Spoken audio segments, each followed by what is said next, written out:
J'ai abordé cet atelier en ayant envie de travailler avec les élèves sur les notions d'extraordinaire et d'ordinaire. Comment est-ce que des vies extraordinaires sont aussi faites d'événements ordinaires et inversement, comment des vies a priori ordinaires sont faites d'événements extraordinaires. Je voulais les inciter à aller chercher ce qu'ils avaient d'extraordinaire dans leur quotidien, mais aussi dans leur imagination. Pour réfléchir à ces questions, je me suis basée sur une bande dessinée de Pénélope Bagieux qui s'appelle Les Culottés, et je leur ai proposé 3 portraits de femmes, 3 petites biographies de femmes tirées des culottés, à partir desquelles on a voté pour choisir un personnage. Ils ont choisi de travailler sur Joséphine Baker. On a lu cette petite vie de Joséphine Baker et on a fait un espèce de brainstorming en fait sur les qualités qu'on lui trouvait, les points qui les interpellait dans sa biographie. Et à partir de là, on a brodé des événements qui étaient composés à la fois de gestes simples, donc que fait Joséphine Baker quand elle se lève le matin,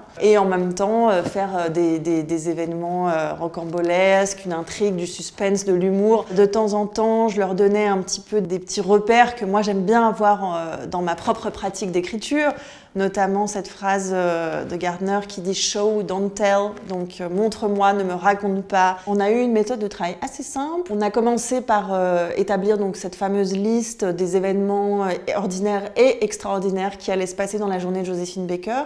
On se les est répartis par groupe, petits groupes de 3 ou 4, qui ont fourni chacun leur partie du travail. Et ensuite, à l'aide d'un vidéoprojecteur, on a fait des lectures et des relectures collective. De temps en temps, il y a vraiment un espèce d'élan collectif avec une prise de parole totalement chaotique et de temps en temps, ça passe à quelque chose de plus sérieux, de plus appliqué et donc on passait un peu de l'un à l'autre.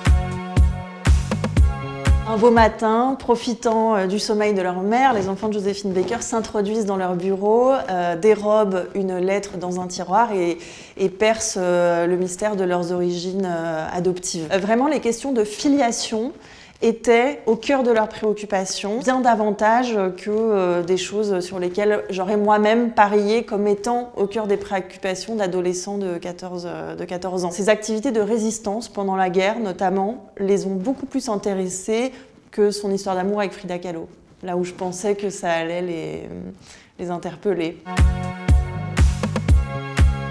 Je les remercie de m'avoir permis de vivre cette expérience avec eux. J'ai été très impressionnée par leur imagination, mais aussi leur énergie créative. J'ai envie de les encourager à continuer à s'exprimer, que ce soit par la musique, le dessin, l'écriture. La vie de Joséphine Baker nous a inspirée parce que c'est une femme pleine de courage et d'audace qui a traversé un siècle important et qui, 50 ans après sa mort, continue à éveiller l'étonnement et l'admiration chez des très jeunes personnes. Et on s'est vraiment amusé à l'écrire et j'espère que c'est aussi amusant à la lire.